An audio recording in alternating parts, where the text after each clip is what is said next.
சிறுகீரை பொரியல் வந்து எப்படி பண்ணணுன்னு பார்க்கலாம். நல்லா ஒரு கத்து சிறுகீரையை எடுத்து நல்லா கழுவிட்டு அரிஞ்சு வச்சுக்கோங்க. அதுக்கு தேவையானது இப்போ வெங்காயம், தேங்காய், 2 ஸ்பூன் கடலப்பருப்பு, 1 ஸ்பூன் கடுகு, 1 ஸ்பூன் உளுந்தப்பருப்பு, ஒரு பச்சை மிளகா, ஒரு வரமிளகா, 4 பல் பூண்டு எடுத்துக்கோங்க. அதை நல்லா நசுக்கி வச்சுக்கோங்க. ஏன்னா அந்த ஃப்ளேவர் அதுக்குள்ளே இறங்குறதுக்காண்டி நசுக்கி வச்சுக்கோங்க.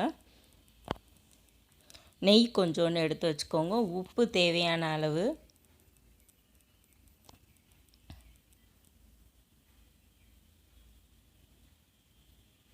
இப்போ இதெல்லாம் ரெடியாக எடுத்து வச்சுட்டு அடுப்பை பற்ற வச்சு அந்த வானலை எடுத்து வச்சுக்கோங்க. 1 ஸ்பூன் வந்து நெய் போட்டுக்கோங்க.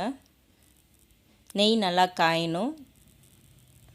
நெய் காஞ்சோடனே அதில் வந்து அரிஞ்சு வச்சுருக்க வெங்காயத்தை வந்து போட்டுக்கோங்க. நல்லா பொடிசாக நறுக்கிக்கோங்க வெங்காயத்தை. நல்லா வதக்கிக்கோங்க வெங்காயத்தை. செம ஸ்மெல்லாக இருக்கும் வதக்கும் போது. அந்த நெய்யில் அந்த வெங்காயம் வறுக்கும் போது கீரையிலே போடலாம். ஏன்னா வந்து கீரையில் போட்டோம்னா ஒரு மாதிரி சொதன்னு ஆயிரும். அதனால் வந்து தனியாக அதை வந்து வதக்கி எடுத்து வச்சுக்கோங்க.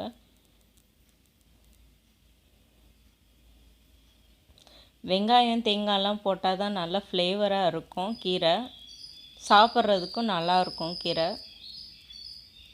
இதை வந்து நீங்கள் சின்ன குழந்தைங்களுக்கு கூட செஞ்சு கொடுத்தா கூட சாப்பிடுவாங்க.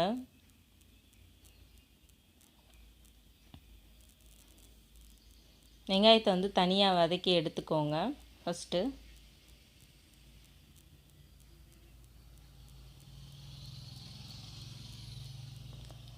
நீங்கள் அதே வானல் கூட வச்சுக்கோங்க. இல்லைன்னா வேறு ஏதாவது ஒரு வானல் இல்லை பேன் ஏதாவது ஒன்று வச்சுக்கிட்டு கொஞ்சம் ஒரு 3 ஸ்பூன் எண்ணெய் ஊற்றிக்கோங்க. அதில் அந்த 2 ஸ்பூன் கடலப்பருப்பு, 1 ஸ்பூன் கடுகு, 1 ஸ்பூன் உளுந்தப்பருப்பு எல்லாத்தையும் போட்டுக்கோங்க.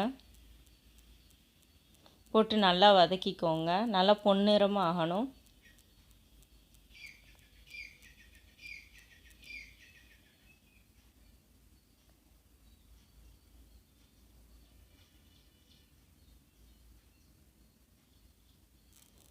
நல்லா வதக்கிக்கோங்க.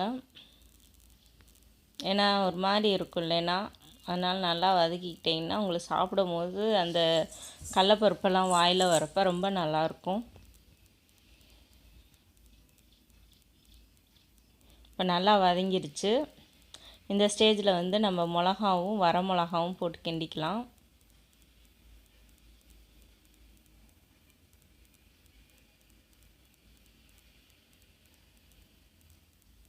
நம்ம நசுக்கி வச்சுருக்க 4 பூண்டு பல்லை எடுத்து போட்டுக்கோங்க.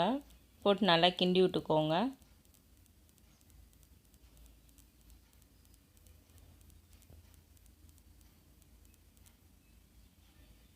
இப்போ அந்த நம்ம கழுவி வச்சுருக்க கீரையை வந்து கொஞ்சமாக எடுத்து போடுங்க. எண்ணெயில் போடும்போது ஒரு சவுண்டு வரும், பார்த்து போடுங்க.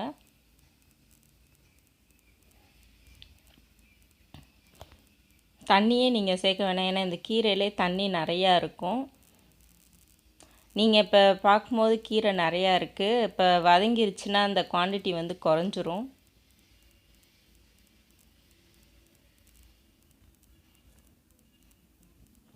நல்லா அந்த நம்ம கீழே வந்து இது கடலப்பருப்பு அதெல்லாம் வந்து நல்லா மேலே வந்து கீரையோட மிக்ஸ் ஆகிற மாதிரி நல்லா கிண்டி விடணும்.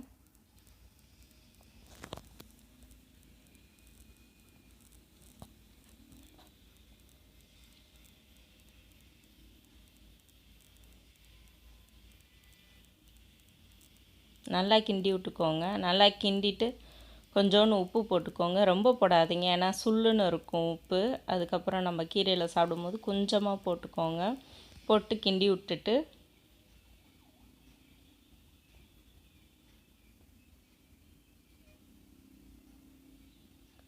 கொஞ்ச நேரத்துக்கு மூடி வச்சுருங்க. ஒரு 5 நிமிஷத்துக்கு மூடி வச்சுருங்க. ஏன்னா அந்த கீரையிலே நல்லா தண்ணி விடும். இப்போ ஓப்பன் பண்ணுங்கள். கீரை நல்லா வெந்துருச்சு. இப்போ பார்த்திங்கன்னா எவ்வளோ தண்ணி இருக்குது. நம்ம தண்ணியே ஊற்றலாம், ஆனால் எவ்வளோ தண்ணி இருக்குது பார்த்திங்களா. இதே இதில் அது வெந்துடும்.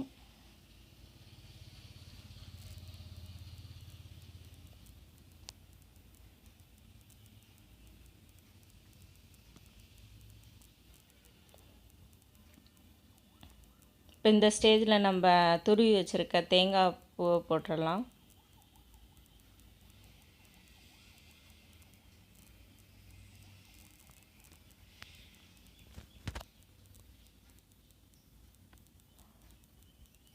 தேங்காய் பூவு, வெங்காயம் எல்லாத்தையுமே போட்டுடலாம்.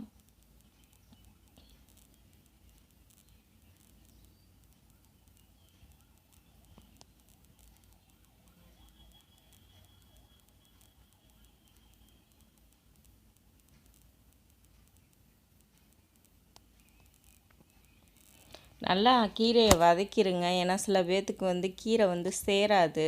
நம்ம சரியாக வதக்கலை அப்படி இப்படின்னா வந்து சேராமல் போயிடும். ஸோ அதனால் நல்லா வதக்கிக்கோங்க.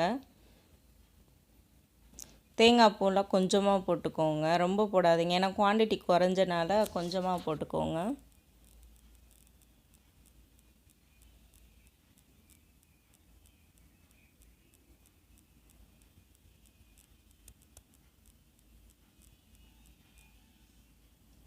இப்போ தட்டுக்கு ட்ரான்ஸ்ஃபர் பண்ணிடலாம். அருமையான சிறுகீரை பொரியல் ரெடி ஆயிடுச்சு. இதை உங்கள் வீட்லேயும் ட்ரை பண்ணி பார்த்து கமெண்ட் சொல்லுங்கள். பாய். அடுத்த ரெசிப்பியில் என்னன்னு பார்க்கலாம். பாய்.